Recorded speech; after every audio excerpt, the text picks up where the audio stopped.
가족의 피에 펜을 찍어 써 내려가는 심정입니다. 2019년 8월 9일 법무부 장관으로 지명된 후 저와 제 가족은 무간지옥에 떨어졌습니다. 검찰, 언론, 야당은 합작해 멸문지화를 위한 조리돌림과 멍석말이를 시작했습니다. 검찰이 정보를 흘리면 언론은 이를 기초로 대대적으로 보도하고 야당은 맹공을 퍼부었습니다. 이에 따라 자신들의 의도대로 여론이 조성되면 다시 검찰이 수사를 확대하는 악순환이 무한 반복되었습니다.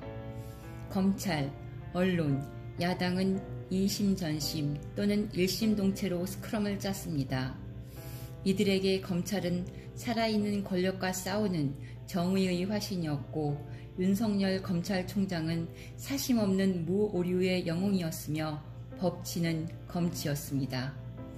저와 제 가족은 광장에서 목에 칼을 차고 무릎이 꿇린 채 처형을 기다리는 신세가 되었습니다. 재직 중인 대학교에서는 직위 해제 처분을 받았습니다. 삭탈 관직의 위기입니다. 검찰, 언론, 야당의 카르텔은 광장의 소추관이자 심판관이었습니다. 이들은 저와 제 가족의 항변을 경청하는 판사들에게도 비난의 화살을 날렸습니다. 이들에게는 보도하고 기소하고 공격한 대로 판결이 나와야 정의였습니다. 검찰, 언론, 야당 카르텔의 비판적인 시민들은 족바 취급을 받았습니다. 이 카르텔의 강변과 주장이 세상에 가득 찼습니다. 살수들은 신이 났습니다. 도끼를 내리쳤고 칼을 휘둘렀습니다. 활을 쏘고 창을 던졌습니다. 재판을 받으러 법원에 갈 때마다 쌍욕과 조롱을 들어야 했습니다. 수사의 출발점이자 조국 불가론의 핵심 사유로 신문과 방송을 도배했던 사모펀드를 기억하십니까? 권력형 비리도 아니고 정경심 교수의 공모도 없었음이 재판에서 밝혀졌습니다. 이 외에도 당시 보도나 주장 가운데 다수는 허위이거나 과장이었음이 밝혀졌습니다. 그러나 목적을 달성한 이들은 축배를 들었을 것입니다. 이러한 검찰, 언론, 야당 카르텔 형태의 문제점과 별도로 이 사태 속에서 저는 제 자신의 과거 언행을 돌아보았습니다. 진보적 지식인으로서 했던 말과 주장이 삶에서는 온전히 실현되지 못했던 점을 반성했습니다. 혜택받은 환경에서 살았으니만큼 더욱 철저히 자신과 주변을 관리했어야 했다고 후회했습니다. 저를 신뢰하고 기대했던 분들에게 미안했습니다. 항소심에서 다툼이 진행되고 있지만 1심에서 배우자에게 유죄 판결이 내려졌기에 무척 마음이 무겁고 국민들께는 죄송했습니다. 저로 인해 국정에 큰 부담이 초래되어 문재인 대통령을 위시한 당, 정, 청의 국정 책임자 분들에게 송구했습니다. 2019년 하반기 기자 간담회와 인사청문회 등에서 여러 번 밝혔지만 다시 한번 사과 말씀을 올립니다. 이 책을 쓰게 된 계기는 친애하는 벗과 동지들의 권유였습니다. 추후 재판 결과가 어떻게 나오든 간에 2019년 8월 9일 이후 벌어진 사태의 정리가 필요했습니다. 시간이 흘러 기억이 흐려지기 전에 기록을 남겨야 했습니다. 저와 제 가족이 재판을 받고 있는 상황에서 책을 발간하는 것은 부담이지만 검찰, 언론, 야당의 주장만이 압도적으로 전파되어 있기에 더 늦기 전에 최소한의 해명은 해야 했습니다. 논문과 책을 쓰는 것이 직업이지만 이번 집필은 힘들었습니다. 당시 상황을 순간과 단계마다 돌아보는 것은 고통스러웠습니다. 그때의 감정이 되살아났기 때문입니다. 가족의 피에 펜을 찍어 써 내려가는 심정이었습니다. 그러나 꾹 참고 써야 했습니다. 시민 한 분 한 분께 감사드립니다. 이 책을 바치고 싶은 분들이 있습니다. 2019년 하반기 검찰개혁을 외치면서 서초동을 비롯한 전국에서 개최된 촛불 집회에 참여하신 수백만 명의 시민들입니다. 고위공직자 범죄수사처 신설, 검경 수사권 조정 등의 역사적 과제가 성취된 것은 여러분 덕분이었습니다. 그 자리에서 외친 조국 수호는 단지 조국 개인을 지키자는 구호가 아니었습니다. 검찰 개혁을 무산시키려는 검찰, 언론, 야당 카르텔의 총공격에 맞서 싸우자는 집단 지성이 압축적으로 표현된 것이었습니다. 당시 법무부 장관 재직 중이었기에 직접 참여는 못했지만 사진과 영상으로 본 거대한 서초동 촛불 십자가는 장엄하고 아름다웠습니다. 눈시울이 뜨거워졌고 목이 메었습니다.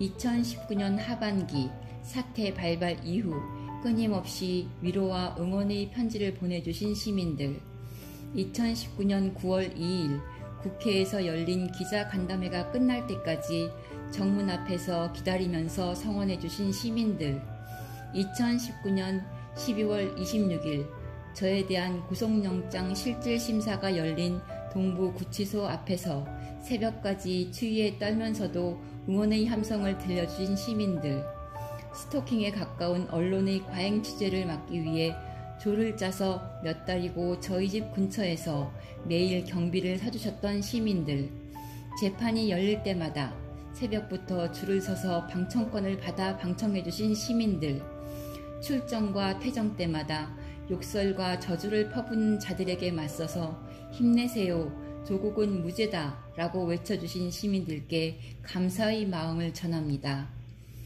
검찰, 언론, 야당 카르텔의 의도를 예리하게 포착해 알려주신 여러 진보 유튜버들께도 감사드립니다. 고비마다 조용한 공간에서 밥이나 술을 사주면서 힘을 불어넣어 주신 선배, 친구, 지인, 후배들, 김치, 밑반찬, 탕, 국거리, 칼국수, 젓갈, 달걀, 연잎밥, 떡, 만두, 요구르트, 치즈, 베이컨, 마카롱, 과일 등등 각종 음식물을 보내주신 시민들, 2년 연속 제 생일에 맞춰 음식과 카드를 보내주신 시민들, 건강관리하라고 인삼 진액, 한약환 등을 보내주신 시민들, 24시간 기자들이 집 부근에 진을 치고 있어 외출이 어려운 상황을 알고 집으로 커피와 빵을 사다 주신 이웃들, 집안 분위기 밝게 하라고 꾸준히 화환을 보내주신 딴지 게시판, 시사타파TV, 이성훈TV 구독자님들, 집요하게 공격받는 딸을 위해 십시일반 돈을 모아 학용용품을 보내주신 딴지 게시판 회원님들, 암울한 연말을 보내고 있으리라 생각하고 예쁜 크리스마스 트리를 보내주신 시민들에게도 마음의 위로를 많이 받았습니다. 이 크리스마스 트리는 며칠 동안 집에 두었다가 아동 보육시설에 보냈습니다. 가족 건강이 걱정되어 여러 측면에서 점검하고 배려해주신 의사와 간호사 선생님들, 절절한 기도문을 적어 보내주신 신부님, 수녀님, 목사님, 스님 등 종교인들께도 감사드립니다.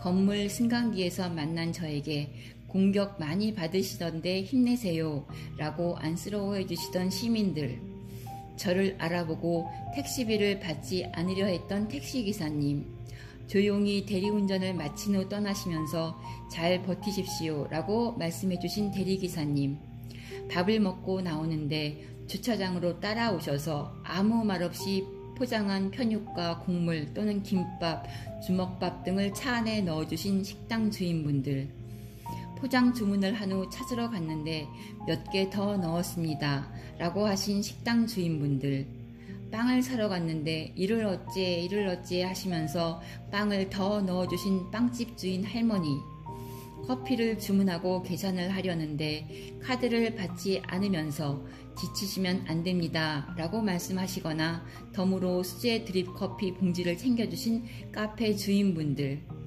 커피를 주문하고 계산을 치르니 쿠키 또는 마들렌 빵 하나를 같이 주면서 조용히 주먹을 불끈 쥐어 보여준 카페 종업원분들, 이분들의 작은 응원이 저에게는 큰 힘이 되었습니다.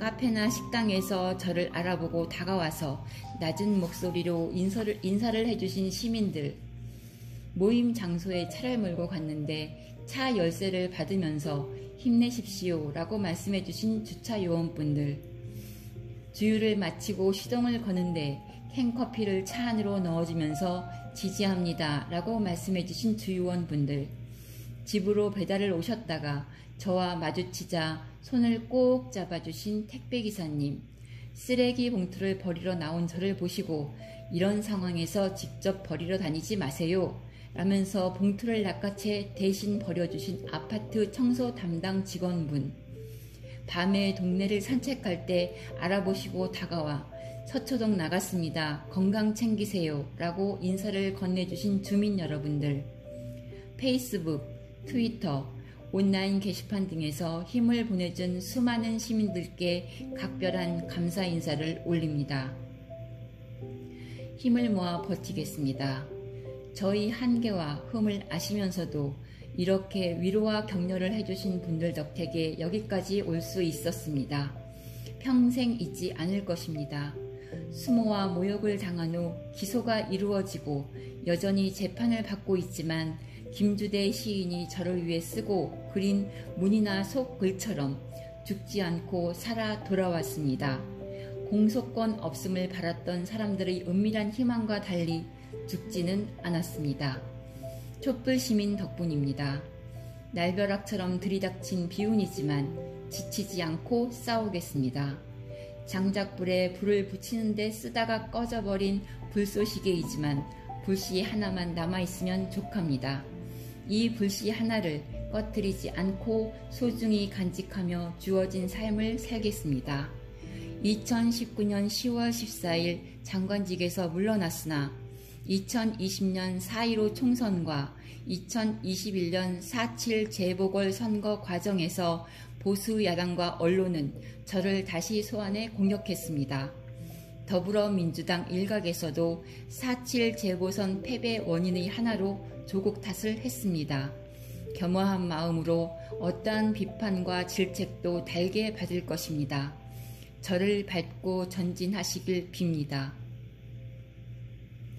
노무현 대통령 서거 이래 이 서문을 쓰게 되어 감회가 남다릅니다.